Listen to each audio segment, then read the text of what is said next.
Isang plangganang dragon fruits ang napamitas namin kasama ang mga boss ko sa bahay na ayaw magpaiwan, kaya naman samahan nyo kaming mangain for today's video. Ang sarap lang talaga sa pakiramdam kapag nakikita mong nagsisibunga ng sagana ang iyong mga itinanim, at lalong masarap sa mata tingnan ang mga bunga na para bang ayaw mo nang pitasin. Pero dahil kasama ang team ko, Team Yellow, Team Maligalig at Team Matatako sa dragon fruits, kaya hindi na naman makahindi ang may-ari sa amin. Bumahagi nga lamang kami ng ilang piraso kasi sa daming bunga na rin, kaya yung kaya lamang naming kainin ang kinuha namin. At basta ako ang kasama ay pamihadong pahirapan ko nga muna sa pagkain kahit na pwede ko naman munang pitasin. Pero katulad nga ng palagi kong sinasabi, iba ang lasa ng prutas kapag sa mismong puno mo pa kinakain. Try nyo din para masaya.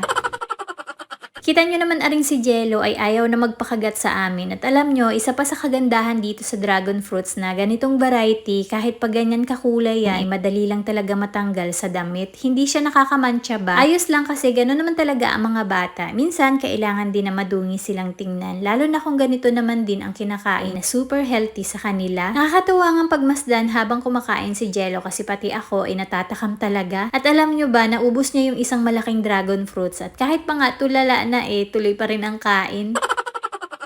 Alam mo yung busog ka na pero mag-uumpisa ka pa lang pala na mamitas. At aringang mga apitasin ko, tanim ng ate ko at kulay puti naman ang kulay nito. Kaya kanina bumahagi lang ako ng kulay violet sa ibang lugar para hindi naman puro white ang nakakain ng mga bata. Gusto ko rin talaga na katulad ko sila na sinusulit ang kain ng mga ganaring prutas habang tagbunga pa. Sinama ko nga rin sila sa pamimitas kasi nakakatuwa din na ma-experience nila yung madalas kong ginagawa. Konting laki pa nga lang nila, siguro may kasama na rin ako ng mga lakyat sa puno. Habang pinipitas ko nga aring sunod-sunod na bunga na dragon fruits, sa Jello naman ang tagalagay sa planggana. Kawawa nga lang yung ibang dragon fruits kasi hindi pa nakakain ay bugbog na pala kay Jello. Nagkasabay-sabay na nga ngayon yung hinog nito. At talaga naman pati yung size nila sabay-sabay rin. Lahat talaga sila medyo may kaliitan. Nung mga nauna kasi namin na napamitas dito malalaki. Hindi katulad nito. Hindi nga to ganun kalakihan pero sobra namang dami. Yung matataas nga pala na bunga hindi ko na kinukuha muna kasi hindi naman agad-agad yan na mabubulok. Nadaanan ko nga rin aring mga tanim na talong ni ate at pinakuha na rin ako para may maipang ulam na rin. Lumipat naman kami ng pamimitas din sa pangalawang puno na napakarami ding bunga. Ang sarap lang talaga nilang tingnan kasi bukod sa napakagandang kulay napakadami pa. Madami na kaming nakuha at nakain dito sa puno na to, pero tingnan nyo naman parang lalong dumadami. Kung iisipin mo pa nga baka ito na yung pinakahuling bunga, pero hindi pa rin kasi napakarami pa rin na hilaw pa, at siguro sa susunod na linggo may mapipitas na naman kami. Medyo may kataasan yung ibang bunga din kaya gumamit pa ako ng bangko dyan para maabot, kasi yung panungkit na kanina pa namin inapakahanap-hanap baka saka pa magpapakita kapag hindi na hinahanap. Pagdami din ng sanga o mga dahon na ring dragon fruits pagdami din ng bunga, kaya sa mga susunod na taon mas marami pa dito siguro ang mapipitas namin. Mga nasa 8 piraso din yung hindi ko na napitas kasi may kataasan, at pati nga yung kalamansi na ginagapangan ng mga sanga ng dragon fruits napakadami ding bunga niyaan. Kaya basta talaga mapaahon ako dito sa amin sa bundok kung ano-ano na naman ang dala ko pa uwi ng bahay, natalo ko na naman ang namalengke. Hindi pa lumilipas ang season na ring dragon fruits pero namimiss ko na agad kasi talagang nag-e-enjoy ako sa pamimitas ng mga ganaring prutas. At sino ba naman ang hindi mabibless kapag ganari kadaming prutas ang iyong maaani na halos umawas na nga sa palanggana ko. At ari nga palang napamitas ko kakainin namin ng iba, pero para talaga ari sa mga pinsan ko sa Manila na ipapasalubong ng pamangkin ko pagluwas niya kinabukasan. Para hindi naman puro reklamo ang mga yon kasi palagi na lamang nga daw silang natatakam sa mga napapanood nila. Kaya heto na nga, at magsawa kayo ngayon sa mga dragon fruits. Kumain kayo hanggat gusto nyo.